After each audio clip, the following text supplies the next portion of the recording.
Hi everybody, my name is Eli. My name is Jason. I'm Caden. And I'm Jaden. And we're the Yahoo and the Torah YouTube channel. We're going to get it together. Nicole's mouth is full over there, so she can't say hi, but I will say hi for her. And we hope that you guys are doing well. We hope you guys are blessed. We thank you guys very, very much for spending some time here. It is a third day or fourth day? Fourth day, yeah. Yeah. Fourth day on our creator's calendar, and so we are busily jumping through this week and getting through it, and we hope that you guys are good. We hope you guys are blessed. Much love to everybody out there. If you guys have any kind of prayer requests or things that you would like us to mention in our prayers, if you would please leave them in the comments. If you could put a direction for the need that we need to pray, we are happy to pray for those who are out there, and we extend our little table here to everybody out there, and we thank you guys very, very, very much. Now, before we get going, I want to kind of go over the same kind of stuff that we've been going prior to this. And this one, I don't want to get too long on this. And so what I'm going to do first is, this one was, I thought Fearmonger did a really good job. This is our homeboy Barkley. Barkley, what's up, buddy? So this is what he said. We've had a conversation over the last few days where we had a brother who was wanting us to essentially denounce or call out those who are into polygamy. And I cannot find a command that says thou shalt not, take more than one wife. There's no such command. And so I thought this was very interesting that he did. Polygamy was actually the norm in Israel society, in as much so that it wasn't an issue to even document it. Gideon had 70 sons. You don't get that from one wife. Simeon had more than one wife, not to mention the concubines and the handmaids the men of Israel possessed. Israel breeded and multiplied prolifically, and that was mainly due to polygamy, which is why the Egyptians feared them. Yah also regulated polygamy in the Torah. He personally gave David his multiple wives. It's commanded that kings not have many wives, but if you look at the context, many would mean an exorbitant amount, whatever that may be, but definitely wasn't more than one, because the same term was applied to gold and horses. Polygamy is normal. The only reason why we don't think it is because we've grown up in a matriarchal, I don't know how to say that word, society, and because our own biases and indoctrination. And that is absolutely exactly correct. And so this goes back to when I was discussing women shaving their legs. And it wasn't until the 1900s that they even did anything of the sort. And so every woman that's out there, it's their norm because as a child, their mothers or somebody had them shave their legs, right? It's doctrines of men, right? We grow up and we become whatever it is that we've been indoctrinated with. And yeah, absolutely. We are indoctrinated to think that a marriage is a single man and a single wife.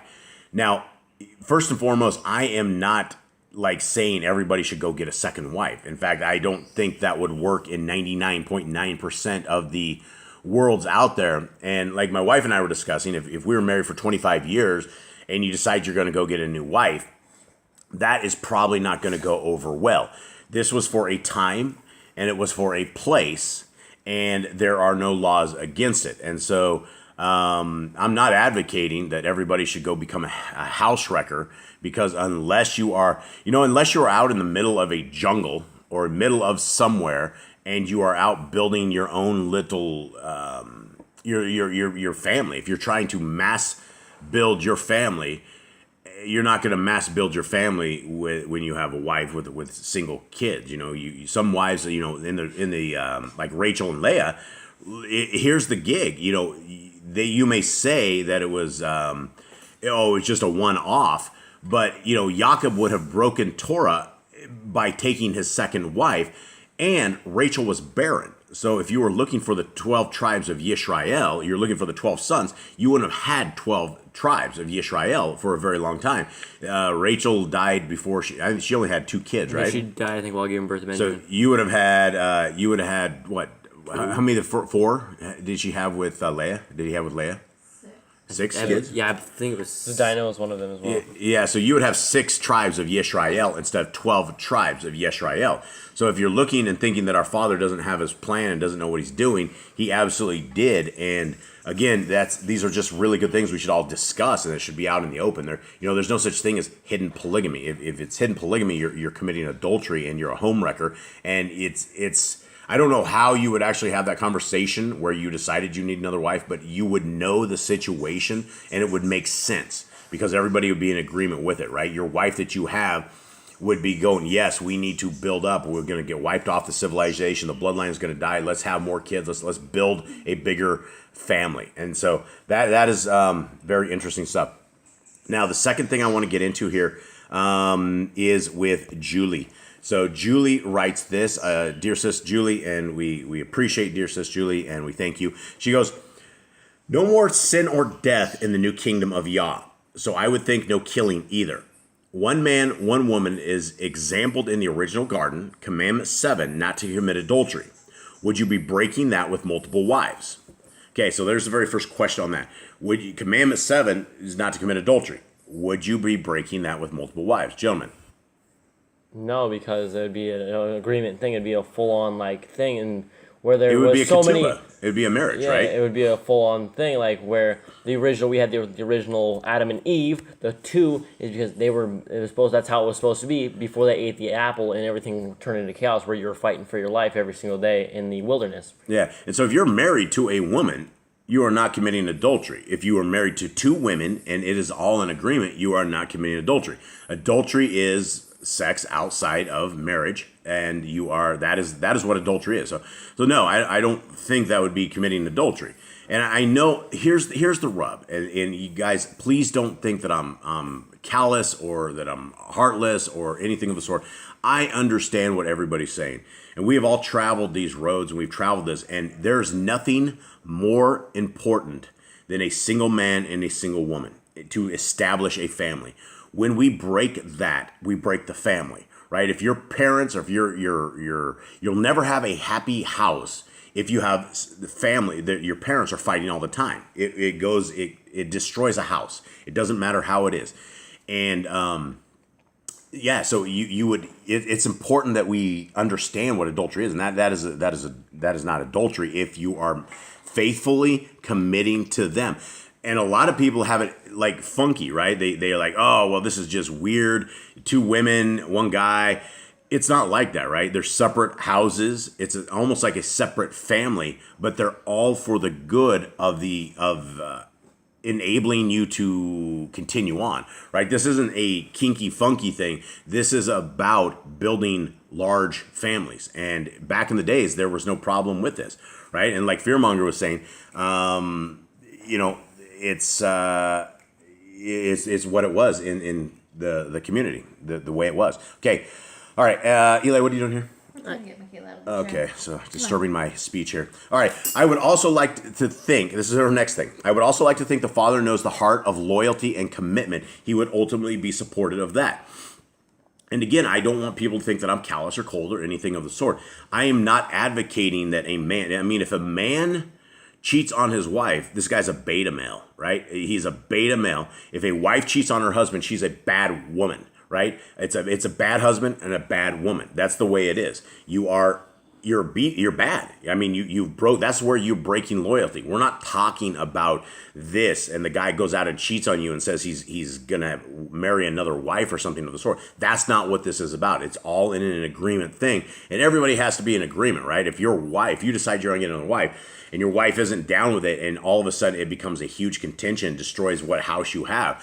Wrong move, right? And so that's not. So anyway, these are different times. I just want to get this out in the open. All right. So, yeah, Yah knows our hearts, and unfortunately our hearts are wicked and evil and all of that. So, also, this is the next question. Would the cleaving to your wife, leaving father and mother, not be like a command? Like the command to be fruitful and multiply? We have that command. Yeah, we actually have that. It's command 7, right? Yeah. Command, and men and women should build their own families. And absolutely. And so it is a command. There are commands to be fruitful and to multiply. And yes, and you can see, though, at the end when Jacob and Rachel and Leah were at odds with each other. And in fact, it says Jacob didn't love Leah like he loved Rachel. But at the end, Rachel died, and Leah became the primary woman, and she was loved. And so it took her entire lifetime to get to where her husband loved her like that. But it happened. It did happen, and Yah had his way. And this family. If you look at this family's a little jacked up, right? All of them. I mean, one of these guys tosses people down wells and things of that nature. I mean, it's a jacked up family, and so there's a lot of issues with this. So again, I'm not advocating. She says comments and kindness and respect, blessings, and much love to you out there. And that leads me to the final piece right here.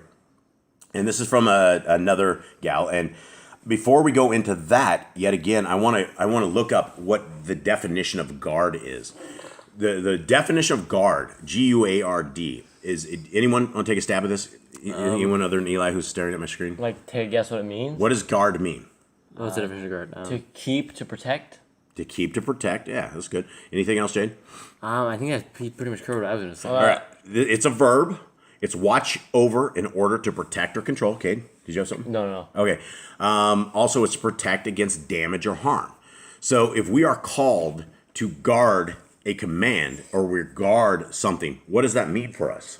We protect the To laws. watch over it and to do it. Yeah, and we got to watch over and protect it if we're to guard it. Now, if we go in, I want to go into the Sefer real quick, and if I go into this search feature and I search for the word guard, you guys aren't going to believe how many times this sucker's in here.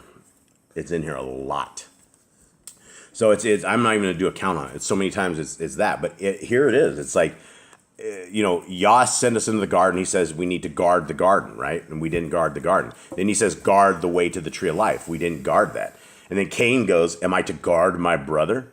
Right? And then here's what Yah says in this is Genesis 17:9. You shall guard my covenant. And it goes on and on. This is my covenant, which you shall guard. They shall guard it, right? Over and over and over. So I'm just going to pull this up that if it was not a big deal to guard it, and what I would like to ask you guys is how is tossing the laws of God, if the laws of God no longer apply to us, how are we protecting the laws of God? We're not, because we're not even following them. We have nothing to do with them. Yeah, it's over and over and over. I'm into Leviticus. I'm on 3 pages right now. Guard. You shall guard my Shabbats. Guard my commandments. Guard that which I've told you. Guard the instructions. Guard the watch of the sanctuary. Guard. I mean, it's over and over and over. May Yah guard you, right? It doesn't end. I mean, I'm only in Deuteronomy. I'm on 4 or 5 pages of this. You shall guard my commandments.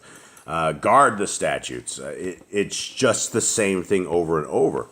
We're continuing on, right? So we got into Deuteronomy. We got Jubilees. You guard my Shabbats. Guard my Shabbats. Guard my Shabbat. Guard my Shabbat. Over and over and over in Jubilees. Guard my Shabbat.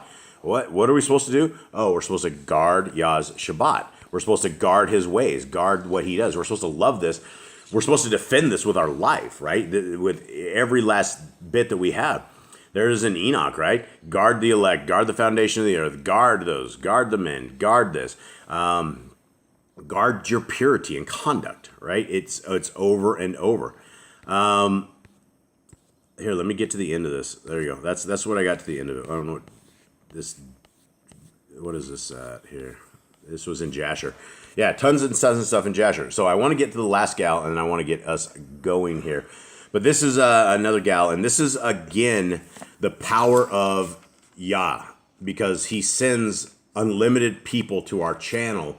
And what we have to do as people is we have to be kind, we have to be patient, we have to be humble, and we just have to get the message out. And so this is where I'd like to read a little bit from this gal, Sister Tamara Canham. She goes, Christ was the ultimate sacrifice. Why would sacrificial rituals be reinstated when Christ died for our sins? Sacrificial rituals became the inoperative when Christ died. Okay, boys, true or false?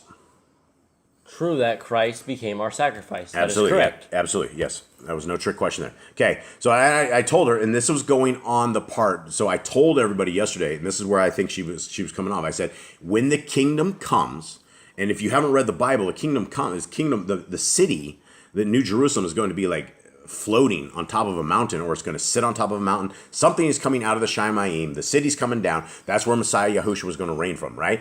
Somewhere. And what I said was that I believe at some point we will bring back a sacrificial system, something, right? Whether it's burnt offerings, whether it's sweet fragrances, maybe there's something. I guess the question is,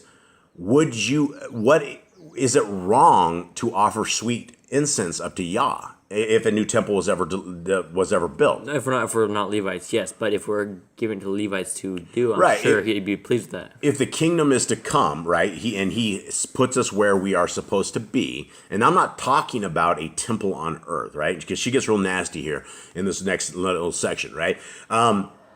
Because I'm not talking about that. I'm talking about the kingdom that comes. So let's look into this right here. This is what she says. She goes, my brother, remember, she says Jesus, right? And there are no J's in Hebrew. So there's no such person as Jesus. There's a person named Yahshua, and it means salvation in Hebrew. Jesus does not mean salvation.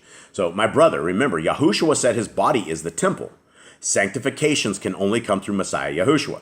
There is no temple that can claim cleansing or sanctification for anything. If you see such a thing or a temple claiming such, you must know it is the Antichrist. What you are saying is blasphemy to the highest level. Even the Jews have been trying to rebuild the temple but cannot get it right. There is no holy temple. And then she quotes 2 Thessalonians 2 from verses 1 and 2. Concerning the coming of the Lord Messiah, Yahushua, Christos, and are being gathered to him, we ask you, brothers and sisters, not to become easily unsettled or alarmed by the teaching allegedly from us, whether by prophecy or by word of mouth or by letter, asserting that the day of the Lord has already come. Don't let anyone deceive you in any way, for the day will not come until the rebellion occurs and the man of lawlessness is revealed, the man doomed to destruction. He will oppose and will exalt himself over everything that is called God or is worshipped, so he sets himself up in God's temple, proclaiming himself to be God. And then she ends this. We are not under the Mosaic covenant unless you don't believe in the Messiah. Yeah, okay. Gentlemen, I'll let you have your first shot at this. On the temple, well, let's just start with the temple, okay? When they said the Jews are still trying to rebuild a temple, that's false. That they're not. Well, that's true. The Jews, they're trying to build temples, but they are the temple that we're talking about where they rebuilt the Dome of the Rock or whatever it was. Yeah, so the Jews of today are not Yahuwah's people. Simply Google search abortion clinics in Israel, and they're all over the place. They line the babies up. They kill them all. This is not what we're talking about. We're talking about in the kingdom to come. Okay, so anyone else have anything on the temple side? The temples were destroyed several times over, and after Yahushua died, like, what was it, 70, 80 or something? Yeah. And they had to rebuild it the third time, and that was like the third temple. Right, and the so-called people of God of today, the so-called Jews that have poached the land, are over there, and they're trying to rebuild a temple, and everybody will go, oh, well, the Antichrist is going to sit up in that temple and start making sacrifice.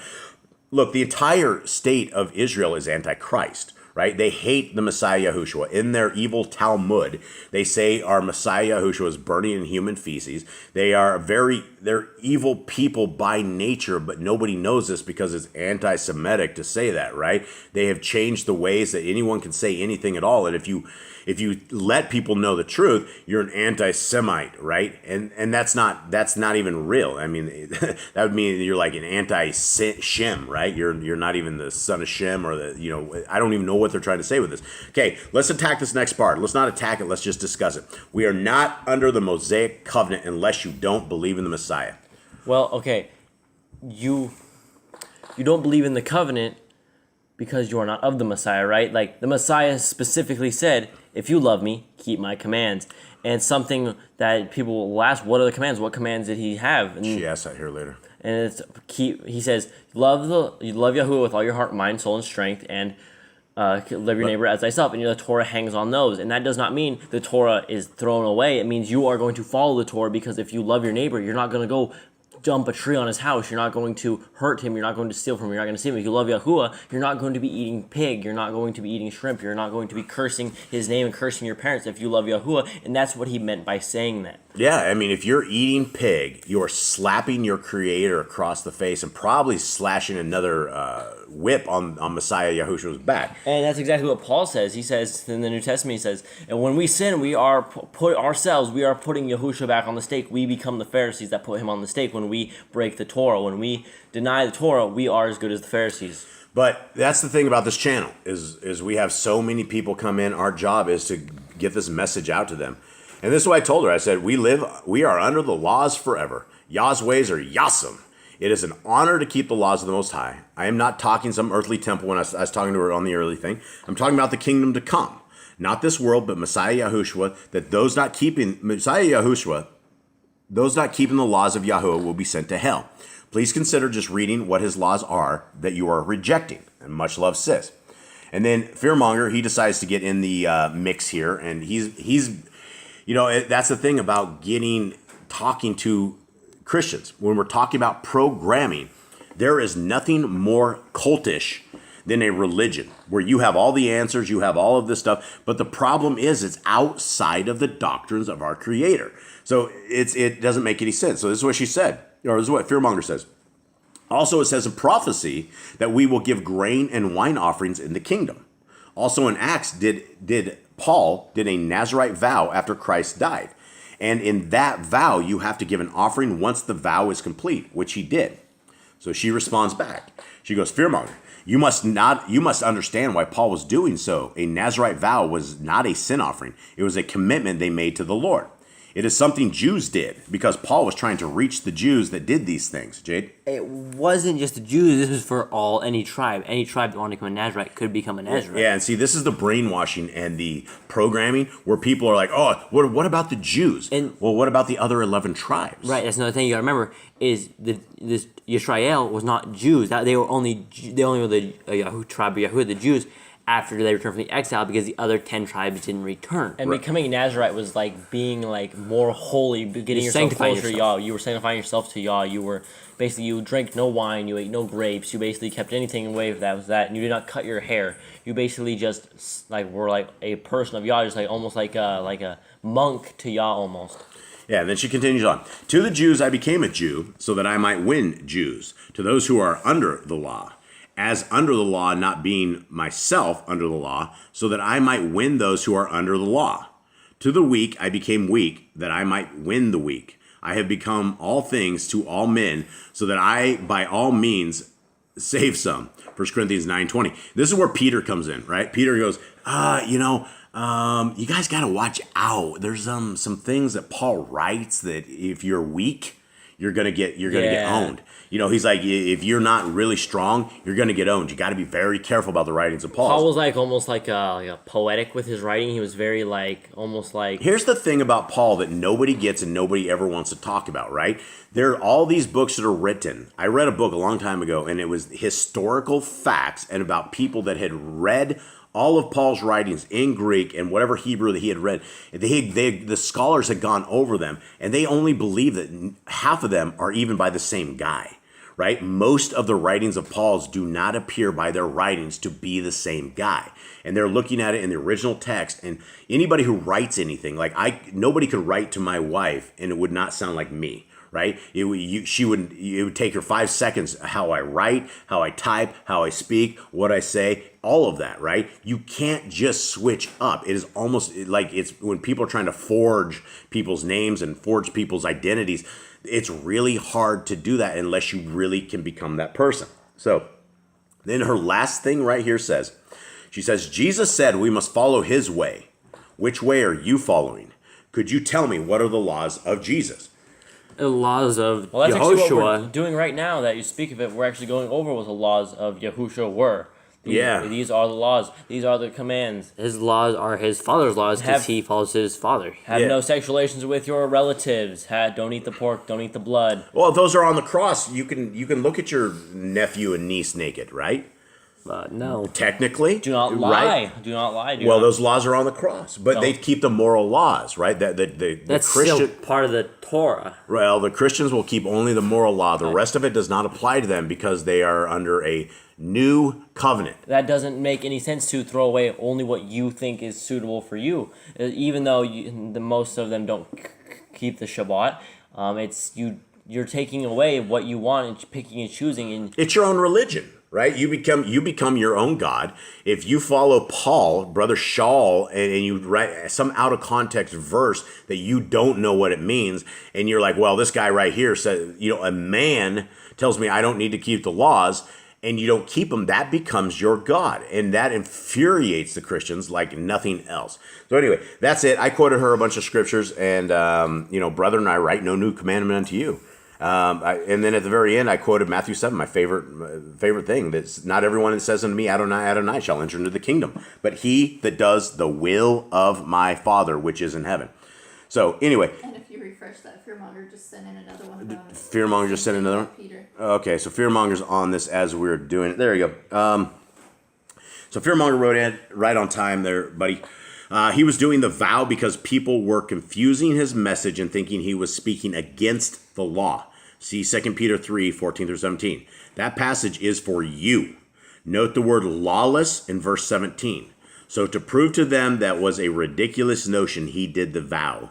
Revelations 14:12. Yeah, in Revelation 14:12, one of my favorite chapters, and it's the saints. Here is those who keep the laws, statutes, and commands of our Creator, and the faith in Messiah Yahushua. And you can see people back in the day as well, they were confused thinking that he was saying there was no Torah, just like the people of today, what he wasn't. Yeah, well, Paul was a Pharisee, right? He grew up in a Pharisaical world. His life was the Talmud, right? It was the 25-book Talmud that they took out of Babylon that is full of great evil. That was what he was enforcing before Messiah Yahushua.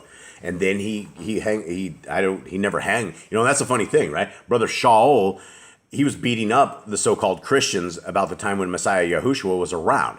So I always found that very interesting, that if he was really who was supposed to be following Messiah Yahushua, why didn't he go when Messiah Yahushua was still around? Why didn't he become one of his disciples? Why was it later on that they figured this out? And I'm not saying he's wrong or he's right, but it is interesting to note. All right, with that, let's get into the lesson today. Thank you guys very much for this. Thank you, Fearmonger. I appreciate your help on this.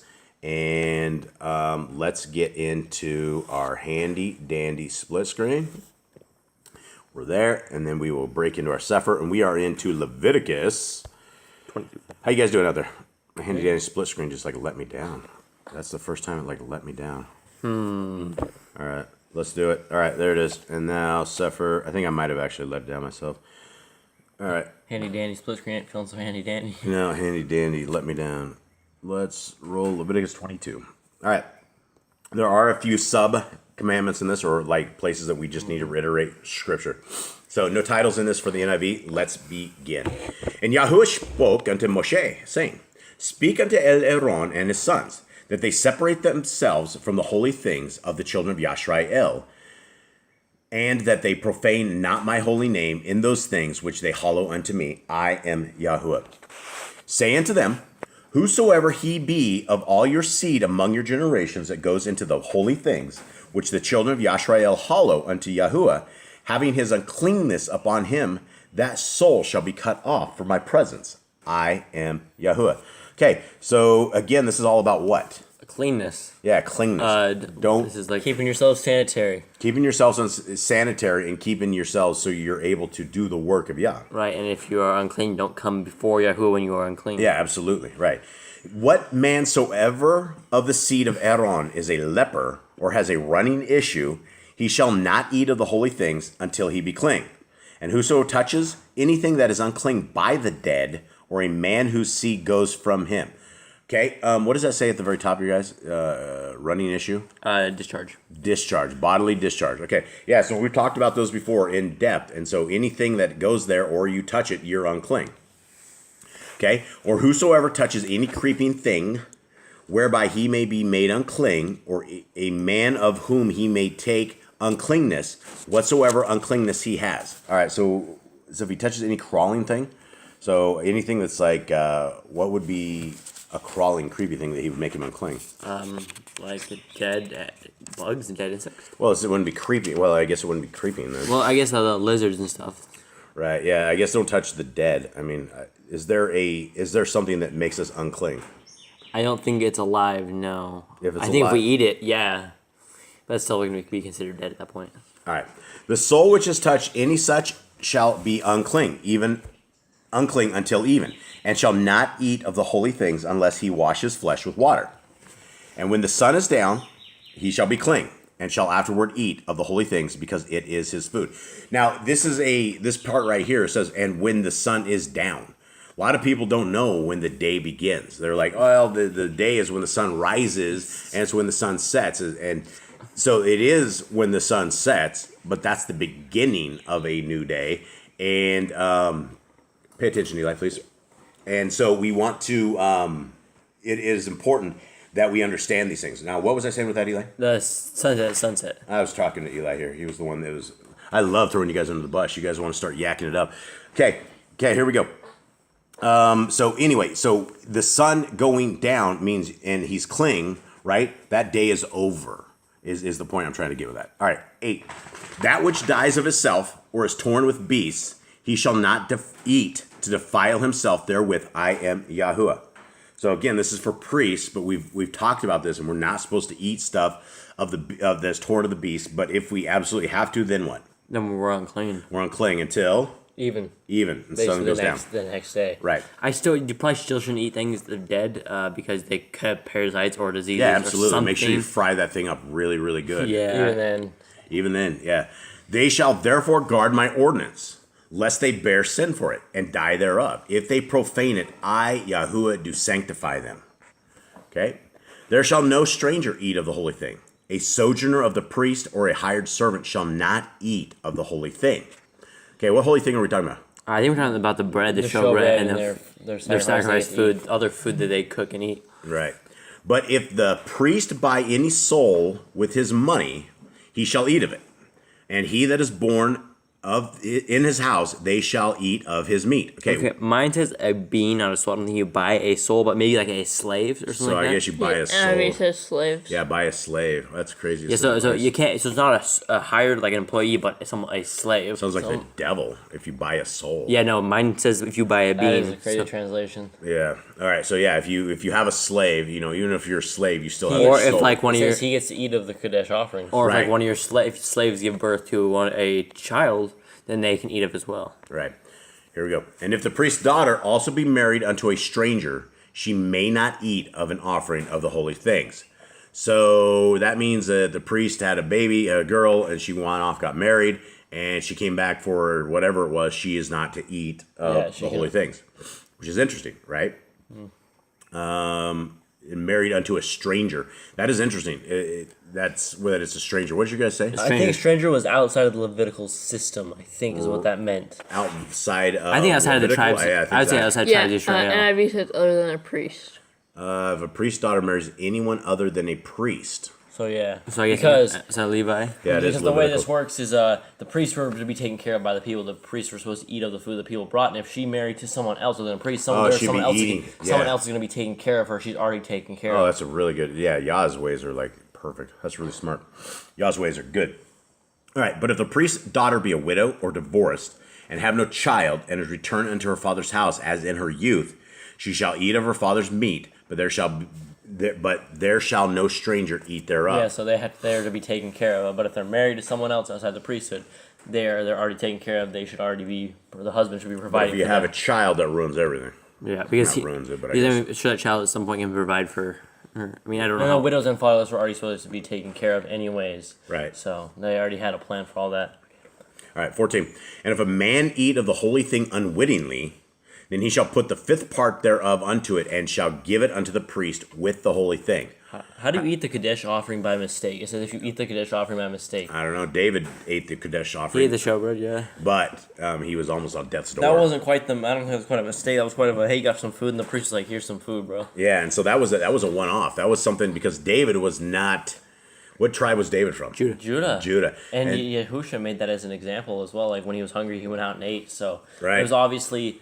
Yah cares about us, right? I mean, you're starving, you're on the run, everybody and their dog is trying to kill you, and you have no food. Yah's still going to take care of you, so it's important. All right, 15. And they shall not profane the holy things of the children of Yisrael, which they offer unto YHWH, or suffer them to bear the iniquity of trespass, when they eat their holy things, for I, Yahuwah, do sanctify them. And Yahuwah spoke unto El Moshe, saying, Speak unto El Aaron and his sons, and unto all the children of Yashrael, and say unto them, Whatsoever he be of the house of Yashrael, or of the strangers of Yashrael, that will offer his oblation for all his vows, and for all his freewill offerings, which they will offer unto Yahuwah for an ascending smoke offering. So what did I just say there? So mine says for a voluntary offering. So when a man brings a voluntary offering, they're going to put it as a burnt offering to Yahuwah. Basically, the voluntary offerings, and that was like a kind of like a gift to Yah. That was just, here's a gift. Here's what I wanted to give you. Here's this goat. Here's this cow or whatever it was that he was sacrificing. And that's where we go back to where we're talking. There will be no death in the Shamayim. There will be no killing, but we'll probably be giving gifts to Yahuwah, I would assume. I would say, whenever, I don't think Yah is going to come down with us. I think Yahushua is with us. Wherever Yah is, Yah's doing his stuff. But I see no problem with offering a smoke offering up, and I know everyone out there, oh, Jesus, bless me, that's Antichrist. I don't see why we don't want to, make Yah happy. Even, he gave us life, he gave us everything, and we owe everything we have to him. All right. Ye shall offer at your own will a male without blemish of the cattle, of the sheep, or of the goats. But whatsoever has a blemish, that ye shall not offer, for it shall not be acceptable for you. And whosoever offers a sacrifice of peace offerings unto Yahuwah to accomplish his vow, or a freewill offering in cattle or sheep, it shall be perfect, to be accepted. There shall be no blemish therein. Blind, or broken, or maimed, or having a runny sore, or scurvy, or scabbed, ye shall not offer these unto Yahuwah, nor make an offering by fire of them unto the altar, upon the altar unto Yahuwah. Okay, mine says those blind or broken or having a cut or have an ulcer or eczema or scabs you do not bring to Yahuwah. On the running store, the king says a wen. A what? Wen. Oh, or having a win. W-E-N. I don't know what that is. That's the king. That's the king. So that would basically say Leia right now would not be a good sacrifice, right? Because she has this eczema thing over her eye. One of our cows has this funky thing over her eye. And also like a fly larva on there. That Or would be cut, because they're always trying to push through barbed wire. They're always end up they're with always small cut up cuts and stuff. things. All right. So They got to be perfect. So either a bullock or a lamb that has anything superfluous or lacking in parts that may you offer for a freewill offering, but for a vow it shall not be accepted. You struggling there, Shug? Yeah, I was trying to see what the footnote was. No. Okay, so we got that. Okay, and so what's superfluous in your guys's? I think deformed, that's the first one, right? And as for the bull or lamb that has any limb deformed or dwarfed, you do prepare as a voluntary offering, but for a vow it is not accepted. All right, so superfluous. So you can bring one that has a shorter limb or a really short cow, or one that's dwarf, that's really small. Yeah, my NIV says stunted. Stunted. You may, however, present a freewill offering of sheep that is deformed or stunted. Oh, okay. What was a normal sized cow back then? What was because Probably they the same come. sizes to. Okay. They all come in different sizes. Yes, and they things, do. so. I don't know. All right, 24. Ye shall not offer unto Yahuwah that which is bruised or crushed or broken or cut, neither shall ye make any offering thereof in your land. Neither from a stranger's hand shall ye offer the bread of your Elohim of any of these, because their corruption is in them, and blemishes be in them. They shall not be accepted for you. And Yahuwah spoke unto Moshe, saying, When a bullock or a sheep or a goat is brought forth, and it shall be 7 days under the dam. The mother. Okay, so that's under the damsel or something? I don't know. Under the dam. And from the 8th day and thenceforth it shall be accepted for an offering made by fire unto Yahuwah. And does it say dam? It does in the king as well. Yep. That's D-A-M, so it's not the other one. Dame. Does yours say dame? No, Is a female cow called a dame? I don't know. I don't know. All right, 28. And whether it be cow or you shall not kill it and her young both in one day. And when ye will offer a sacrifice of thanksgiving unto Yahuwah, offer it at your own free will. On the same day shall it be eaten up. Ye shall leave none of it until tomorrow. I am Yahuwah. So in the 31 here needs to go into commands. Therefore shall ye guard my commandments and do them. I am Yahuwah. That's not the first time we've heard this. When he repeats something, he really means it. It's like when a father repeats it, make sure you do this, make sure you remember this, make sure. and he keeps repeating it over and over. I mean, that's all Yahweh obviously wants us to keep his commands. So for him to just send Yahusha and just say, okay, well, okay, that's it. Don't remember it anymore. I guess that was it. Yeah, and let's make sure that we keep Yah's commands better than you guys keep my house Torah. I knew we were gonna go. Heads went down. I knew we were gonna. Heads went down. Oh man, yeah, this is exactly right. I hope that all of us are far more obedient to Yah than youth are to their parents, and I don't know if youth understand the importance of keeping the house Torah, which is not Yah's Torah. It's just our laws that we have here in our house. All right, 32. Neither shall ye profane my holy name, but I will be hallowed among the children of Yashael. I am Yahuwah, which hallow you, that brought you out of the land of Mitzrayim to be your Elohim. I am Yahuwah. All right, gentlemen. Anything else? Anyone got anything wrapping up? For those that think that the Torah and the commands are done away with, read your Bible. Start in Genesis 1 and just start from there. That's the best place to begin. But you got to read it as a love letter. If you read it as a love letter, instruction guide, technical manual, you'll be far better off than reading it as the old laws of the old. Or just a story. You got to really break out of that mindset of the old New Testament is the only thing that matters anymore. Yeah, that's programming. That's programming by Hasatan. Satan is the one that has you tossing out half of your Bible when the first half is as great, or if not greater, than the second half. If we had kept the laws, statutes, and commands of our Creator, then we would not have had to impale our Messiah on a tree, and he was beaten and he was just owned, and that wouldn't have had to be. So it's very important that we don't keep falling into sin, because it makes the sacrifice of our Messiah lesser and lesser, and that's not going to be. Matthew 7 says that those who think that they are going to make the Shemaim, they're going to be told to go to hell, literally. You who work iniquity, you depart from me. And when you say depart from me, there's no other place to go. You're not going to the second mansion up in the Shemaim, you're going to hell. And so this is why it's important, and this is why Yah sends all these people to us all the time, and we got to be patient. We just got to give them scriptures, but at a certain level, I don't even argue with anyone anymore. When they start getting back and belligerent, Jason, you're a heretic. I'm like, okay, well, the message has been sent. My job is done. I will love you to the end, and you guys can be as angry with me and yell at me all you want. I am only a messenger. All right. And I wish I was a real messenger, but I'm just the word messenger for right now. So, all human. All right. All right. Anything else? Read your Bibles and shalom. All right. Shalom. Shalom. Goodbye, everyone.